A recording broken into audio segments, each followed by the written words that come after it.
नीलामी के बाद चलिए फटाफट देख लेते हैं आरसीबी की नई नवेली प्लेइंग 11 जो 2026 के आईपीएल में खेलेगी। नमस्कार दोस्तों, मैं यश तिवारी। हर टीम की प्लेइंग 11 पर बात करेंगे क्योंकि ऑक्शन के बाद समीकरण हर टीम के बदल चुके हैं। लेकिन उससे पहले भाई चैनल को सब्सक्राइब नहीं किया तो फटाफट सब्सक्राइब का बटन नीचे हिट कर दो, बेल आइकन दबा दो और आरसीबी की फैनगिरी लाइक के बटन पर दिखा दो। लाइक का बटन नीचे फटाफट हिट कर दो। चलिए दोस्तों शुरुआत कर लेते हैं सबसे पहले रॉयल चैलेंजर्स बेंगलोर के ओपनर्स के साथ। ये एक ऐसी पोजीशन थी जहां पर आरसीबी को किसी तरह की कोई प्रॉब्लम थी ही नहीं। दरअसल दोस्तों आरसीबी के पास विराट कोहली और फिल सॉल्ट है और ये जो कॉम्बिनेशन विनिंग कॉम्बिनेशन बोल लो या फिर इस आईपीएल का सबसे खतरनाक ओपनिंग कॉम्बिनेशन बोल लो, आरसीबी ने बना लिया था पिछले साल ही, जिसके बल पर आरसीबी ने पिछले साल का खिताब जीता है। तो इस कॉम्बिनेशन में कोई छेड़छाड़ नहीं होगी और ये दोनों ही खिलाड़ी हमें ओपनिंग करते हुए 2026 में भी नजर आएंगे। जैसा कि मैंने कहा, अगर हम ओपनर्स की बात करें तो शायद पूरे आईपीएल में सबसे डेंजरस यही है। और चैनल को इसलिए आप सब्सक्राइब कर रखना है क्योंकि आने वाले समय में हम आपको बताएंगे कि वो कौन सी 3 या 5 टीमें हैं जिनके पास सबसे डेंजरस ओपनर्स है।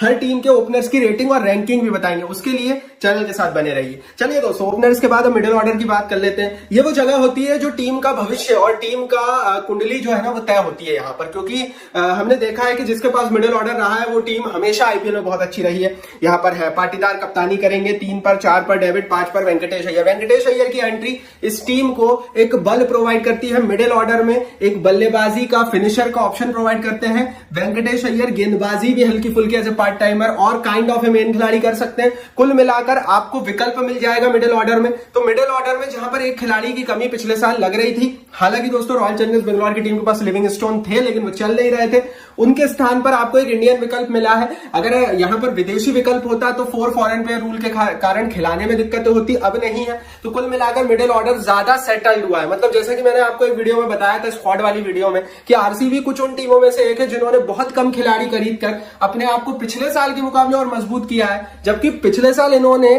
पिछले कॉम्बिनेशन से खिताब जीत लिया था। तो ये और मजबूत हुए हैं। वेंकटेश अय्यर ऐसे फ्लोटर है, आप उनको 3 पे खिला लो ना, आप उनको 5 पे खिला लो, आप उनको 6 पे खिला लो। तो बहुत ज्यादा फ्लेक्सिबिलिटी मिली है आरसीबी को वेंकी अय्यर के आने के बाद। मिडिल ऑर्डर मजबूत हुआ है पिछले साल की तुलना में। बाकी कप्तान साहब तो है ही।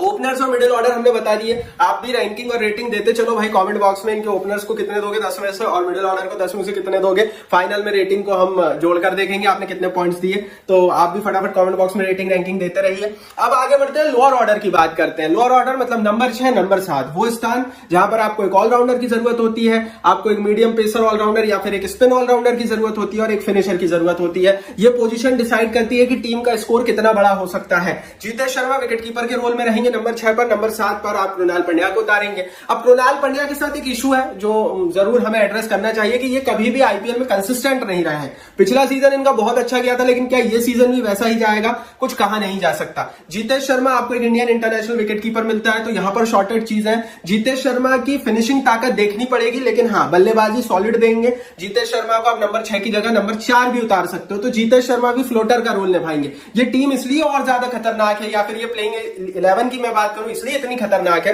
क्योंकि वेंकटेश अय्यर हो गए, जीतेश शर्मा हो गए, ये फ्लोटर का काम करेंगे। इनको आप कभी भी उतार सकते हो। Krunal Pandya finishing touch provide करेंगे। क्या कर पाएंगे इस बार? कंसिस्टेंसी इशू रही है आईपीएल में, दैट्स व्हाई मुंबई ने छोड़ा था, इस बार देखने वाली बात होगी। दैट्स व्हाई लखनऊ ने छोड़ा था, क्या आरसीबी के लिए प्रूव होगा, देखने वाली बात होगी। तो मैं तो यही बोलूंगा कि लोअर ऑर्डर में प्लेयर्स अच्छे हैं। क्या पिछले साल के मुकाबले मजबूत हुए हैं? नहीं भाई, जितने पिछले साल थे उसी स्तर पर आरसीबी लोअर ऑर्डर में बनी हुई है, क्योंकि ऊपर ही इतने बल्लम खिलाड़ी है कि आरसीबी ने नीचे वो एक बड़ा फिनिशर डालने की इतनी जहमत उठाई नहीं है। बैलेंस काफी है आरसीबी के पास। अब बात करते हैं 10 में से रेटिंग दे देना लोअर ऑर्डर को। इनके टेलेंडर्स की बात करते हैं क्योंकि यहां पर ये जैसा कि मैंने कहा और मजबूत हुए हैं। Hazlewood, Jacob Duffy, Bhuvneshwar Kumar और सुयश शर्मा, ये 4 इनके टेलेंडर्स या ये बोल लो गेंदबाजी लाइनअप रहेंगे, जिसमें से 3 पेसर मीडियम पेसर रहेंगे, एक स्पिनर रहेगा सुयश शर्मा, बाकी कृणाल पंड्या भी आपको स्पिन प्रोवाइड करते हैं। 3 प्रॉपर तेज गेंदबाजी के विकल्प है। जॉर्ज हेजलवुड दुनिया का सबसे बड़ा T20 गेंदबाज। डफी जिनको कहा जा रहा है कि भैया फ्यूचर में ये खिलाड़ी बहुत नाम कमाएगा, न्यूजीलैंड से आते हैं, लगातार आईसीसी की बॉलिंग रैंकिंग में T20s में बने हुए हैं। और उसके बाद भुवी कुमार हमारे इंडिया के ग्रेट जो एक्सपीरियंस लेकर आते हैं, गेंदबाजी बड़ी तगड़ी है। स्पिन एक ऐसा पॉइंट ऑफ व्यू है जहां पर आरसीबी को काम करना चाहिए था। आरसीबी के पास जो 2 स्पिन के विकल्प इस प्लेइंग 11 में वो सुयश शर्मा और कृणाल पंड्या है। अब वो कितने काम आएंगे वो तो समय बताएगा भाई, लेकिन वहां पर एक थोड़ी सी इशू आरसीबी को अगर कहीं क्रिएट होगी तो स्पिन में होगी। तो ये 3 पेसर एक स्पिनर का कॉम्बिनेशन रहने वाला है और गेंदबाजी पिछले साल के मुकाबले मजबूत हुई है। लेकिन जैसा कि मैंने कहा, एक अलार्म जो थोड़ा थोड़ा हल्का हल्का बज रहा है वो सिर्फ स्पिन लाइनअप को लेकर बज रहा है और उम्मीद यही होगी कि सुयश शर्मा बहुत अच्छा खेल जाए और कृणाल पंड्या बहुत अच्छी गेंदबाजी कर जाए। लेकिन इंपैक्ट प्लेयर भी इनके पास है। 2 इंपैक्ट प्लेयर इनके पास रहेंगे, यश दयाल और रोमायरो शेपर्ड। ये दोनों इंपैक्ट प्लेयर का रूप जो है वो धारण करेंगे। अब यश दयाल को लेकर कुछ केसेस चल रहे हैं, क्या खेलने की इजाजत कैसी क्या रही होता है मौके पे ही पता लगेगा। इतने इंपॉर्टेंट खिलाड़ी है नहीं आरसीबी के पास और प्लेयर्स भी है।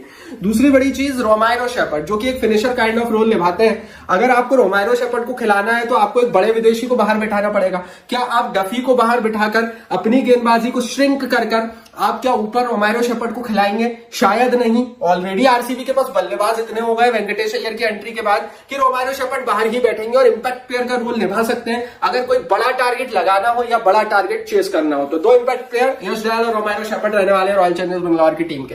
तो ये प्लेइंग 11 है भाई आरसीबी की टीम की, जिसमें ओपनर के रूप में विराट सॉल्ट, मिडिल ऑर्डर में पाटीदार, उसके बाद डेविड और वेंकटेश अय्यर, उसके बाद जीतेश शर्मा और कृणाल पंड्या, हेजलवुड, डफी, भुवनेश्वर कुमार और सुयश शर्मा इंपैक्ट प्लेयर के रूप में यश दयाल और रोमायरो शेपर्ड मेरे हिसाब से पिछले साल से और मजबूत और तगड़ी नजर आ रही है कागज पर देखो यार, ऐसा कभी बहुत कम हुआ है कि कोई ने पिछले साल जीता और इस बार भी वैसा ही खेला हो। हमने केकेआर का उदाहरण 2024 में देखा, 2024 की सबसे खतरनाक टीम 2025 की सबसे बुरी टीम बन गई। तो आईपीएल में अब देखने वाली बात होगी कि आरसीबी कहां तक पहुंचती है। प्लेऑफ का टिकट मुझे पक्का लग रहा है, आप बताओ कहां पर पहुंचेगी आरसीबी, क्या जीत पाएगी खिताब? इनकी रेटिंग तो पूरी प्लेइंग 11 की 10 में से। इस वीडियो को लाइक और शेयर करो। अगली वीडियो बहुत जल्दी लेकर आएंगे, एक और इंटरेस्टिंग आईपीएल टीम की प्लेइंग 11 बताएंगे। चैनल को सब्सक्राइब करके बेल आइकन दबाओ।